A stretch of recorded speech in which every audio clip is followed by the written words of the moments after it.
Mary, tell us about Sydney Sweeney, because people are mad at her because she's hot.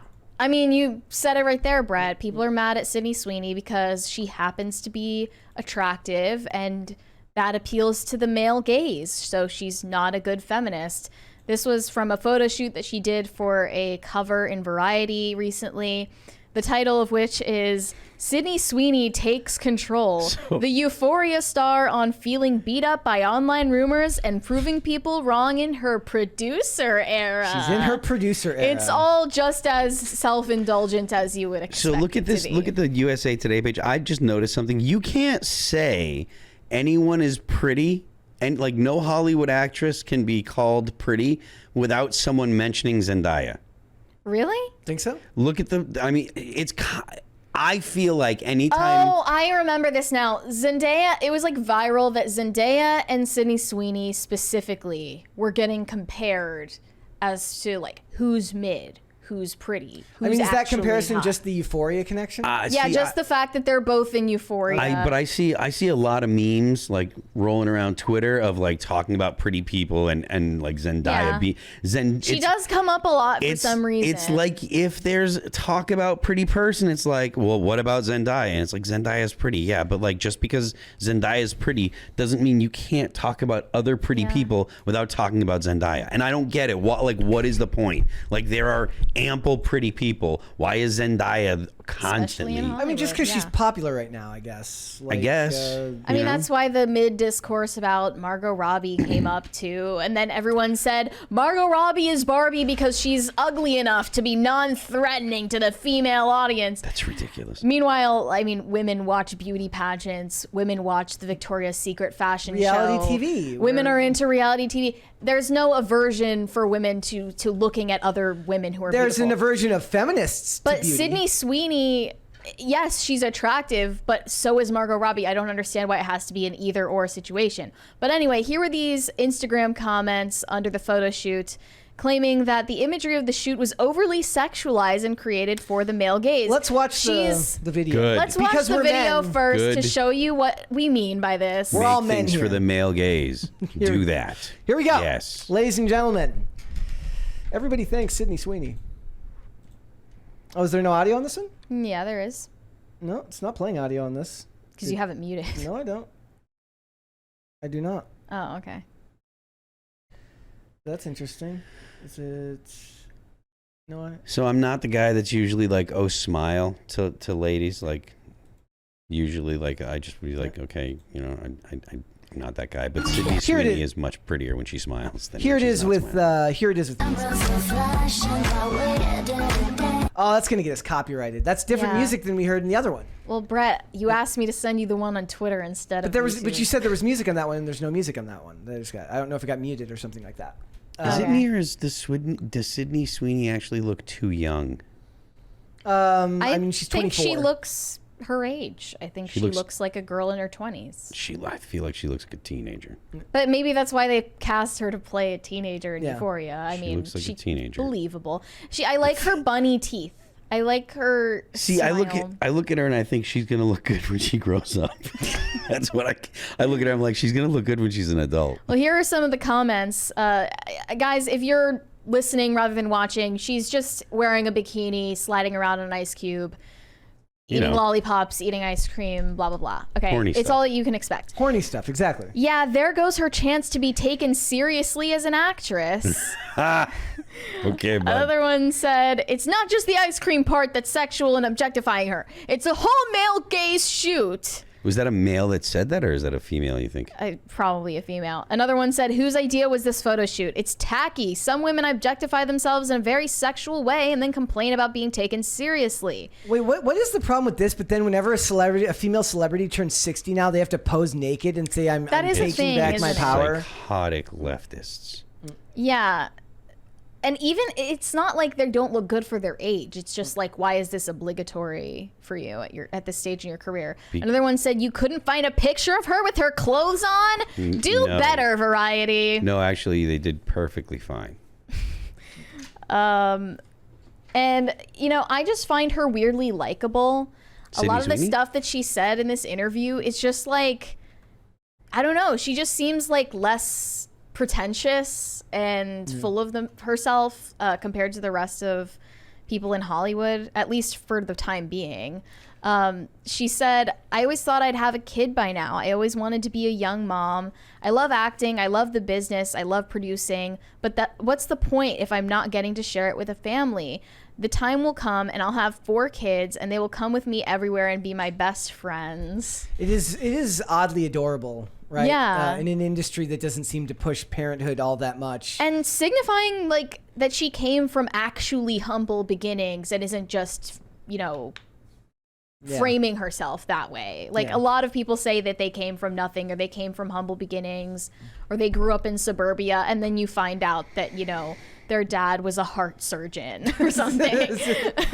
Or you find out that more ironically, that their dad was a casting director. Also, or he was in the business before them. Let's be real here. If she was Lizzo's size, this would be being celebrated by everyone. Everyone on the internet would be celebrating this and saying how empowering. They wouldn't be saying it's objectifying. They would be saying it's empowering. Degrading. It's only because she actually is attractive. It's only empowering when you're doing it against the will of the people who have no desire to see it. But if you're doing it for people that actually want to see it. They want to impose puritanical Amish Mennonite modesty onto any woman who is actually attractive. Yeah. And then if it's someone like Lizzo, force it down everyone's throats. And then another thing she said that I found endearing in this interview was about the casting in Madam Web that she got. She said, I was freaking out. I went straight to the comic book store and I bought every comic that mentioned my character. Queen who cares about the source material. This didn't happen, ladies and gentlemen, and it's okay. You just think that women can't like comic books. I'm willing to be lied to. Because you're a misogynist. I'm willing to be lied to, but the most likely outcome here is that the studio sent her a bunch of comics with Madam Web, but also the other more likely solution is that she sent an assistant to go buy them. Probably. The ironic thing about all of these people shitting on Sydney Sweeney because she appeals to the male gaze, especially to me, is that she plays characters that don't appeal to the male gaze. I mean, look at her in White Lotus. She plays a character that is not this hypersexualized bimbo. Or look at her in this new show, Reality, where she plays a girl that always keeps her hair pulled back, has no makeup on, and wears boxy button-up shirts and square-shaped military uniforms, looking very plain. And dudes would still look at her cute. And think, oh, I would want to have sex with her. She doesn't go out of her way to only take roles that over-sexualize her. And guys still would look at her and say, man.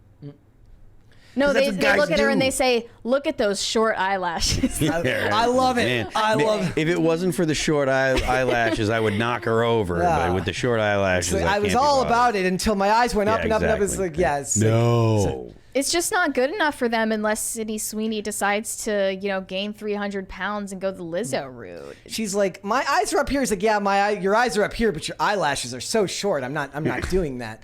Yeah, she's you're only celebrated now if it's supposed to be countercultural, right? If there's a way that they can bash on you for not liking it. You know why? Because somebody not liking this, that would actually be weird. But you know how Barbie was kind of satirizing these hyper feminine bubblegum pink girly aesthetics in a way, but also allowing the women watching to embrace them because they love that shit.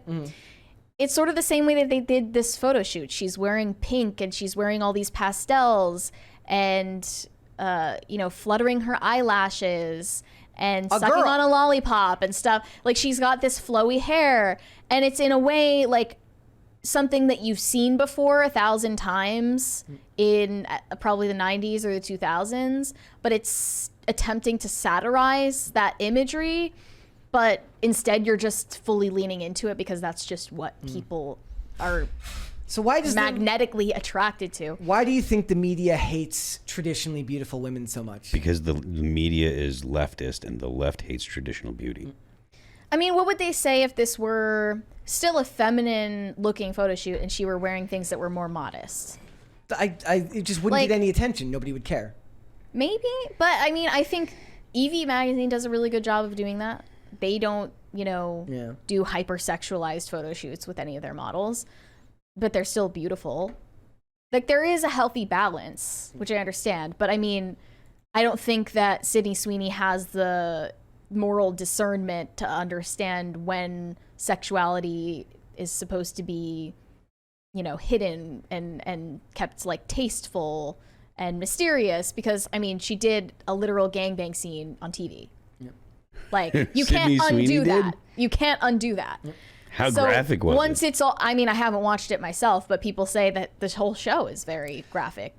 We should have made the poll today's Tiffany Gomez or Sydney Sweeney. That's what the poll should have been today. Oh yeah. Dang it. She's put it all out there, and it's all, you know, you can't take that back. You can never reel that decision back. So now your body essentially belongs to the internet, and that sucks. I'm still kind of working through like what was the story context for the game. I don't know exactly. I think it's just, you know, she played this teenage girl who's very troubled and like she wants male attention and is self-destructive, and she's emotionally, she's a crazy bitch. Okay, so they didn't really need to justify it. Sam Levinson, the showrunner, is just a creepy perv, and he likes that type of thing. And then also in this interview, she had to justify once again that her mother's 60th birthday party featured some Trump-like imagery. And people all assumed that her family is a bunch of evil Republican rednecks from Alabama. Well, now I don't like her at all. And so about that, she said, there were so many misinterpretations. The people in the pictures weren't even my family. The people who brought the things that people were upset about, like the hats that said "Make 60 Great Again," were actually my mom's friends from LA who have kids that are walking outside in the Pride Parade, and they thought it would be funny to wear this because they're coming to Idaho. So really, they had friends from LA who hate the Midwest, and they were using these props to make fun of people from the Midwest. To mock people that were not kind of makes it worse. One of the photos also showed in the background a man with a shirt that had the thin blue line flag on it. Okay, I just don't know why Sydney Sweeney is supposed to personally police that, like, no one in her vicinity can wear a certain type of shirt. Yeah. What'd you say? I thought Zendaya was the one who did that scene in Euphoria. Am I wrong about that? Zendaya was doing a lot of like drugs on Euphoria, but Sydney Sweeney, the character Cassie, was one of them. Sydney Sweeney has become the object of speculation surrounding her family's politics. She said, "Sometimes I feel beat up by it. It's hard to sit back and watch and not be able to stand up for yourself. I'll see my uncle comment on things and I'm like, you gotta stop. I grew up in a small town and they don't get the business of it all. Just like reality, it was all these tabloids and headlines, but no one knew the actual story." But also, it's like at a certain point when you reach a certain level of fame, you just accept that it's gotten away from you. And no matter what you say, it's not possible to actually push back in a way that reaches everyone. I really appreciated that she didn't push back on it that hard, because you shouldn't care that much what people think about your family or your personal political beliefs. With all of these unsolicited comments, you shouldn't want to gain their approval. So that kind of seemed more based to me than anything that was actually in the photos. Nor does it help her bottom line, because she's mainstream celeb. She doesn't need to worry about large online followings in the same way. The only thing she said that really annoyed me was like complaining about the fact that she can't just retire at 26 years old. Yeah, and that was a while ago. Yeah. Those comments were a while ago. I don't know, man. She has a luxury car collection, and she's bought a home for herself in Calabasas. And I'm sorry, but in order to keep up that lifestyle, you've just got to keep working. Yep, and I mean, until you have FU money. Yes, and then you're Billy Porter. Like, what are her takes on the strike? I wonder. Also, there were all of these rumors about Sydney Sweeney and her co-star in an upcoming rom-com, Glenn Powell. He was in Top Gun Maverick, if you don't recognize the name. And everyone was saying that they were having an affair on set while this guy was engaged. His relationship did actually Both end. of them engaged. She is still engaged, but his relationship did actually end during that time. And also the director of this rom-com, his name is Will Gluck. Gluck is an unfortunate last name to get stuck with. unfortunately. Yeah. Can't do much about that, man. But she totally denied the rumors. Yeah. So I don't know. Like you said, Phil, the leftism is on a warpath trying to get rid of traditional beauty, especially when it comes to Hollywood, because it's such an influential part of how people. I mean, I guess it really started. It really started with the idea of realistic beauty standards, which has just gotten dumbed down more and more and more, and uglied up more and more and more in Hollywood. But the idea that traditional beauty should be attacked, that goes back to like postmodernism and stuff. But I'm saying in that, like, the way it's reaching the modern public is through these things where people talk about like realistic beauty standards, and they show, like, I look at characters and they talk about actors who are bad for realistic beauty standards. I'm like, technically, if that's a real person, it's a realistic beauty standard. Yeah, it's all well, unless they've gone horseshit. under the knife extensively, if they've been Still photoshopped, possible. if they've been CGI'd. There are a lot of factors there. I just don't believe anything they say. Like the spin that they put onto stuff. The point is they want people that are not traditionally attractive. They want to do that because they're looking to deconstruct traditional beauty standards. Just the same reason that Ryan Johnson ruined Star Wars, the Last Jedi, because they want to deconstruct what are considered traditional things and what you traditionally expect. I did see that Giselle is getting together with her old Victoria's Secret angels for like a reunion. God bless her. Oh yeah, they got Adriana Lima Let's and go! Naomi Campbell and Get the thin ladies Candace back. Swanepoel Thank God. and who was the other Please. one?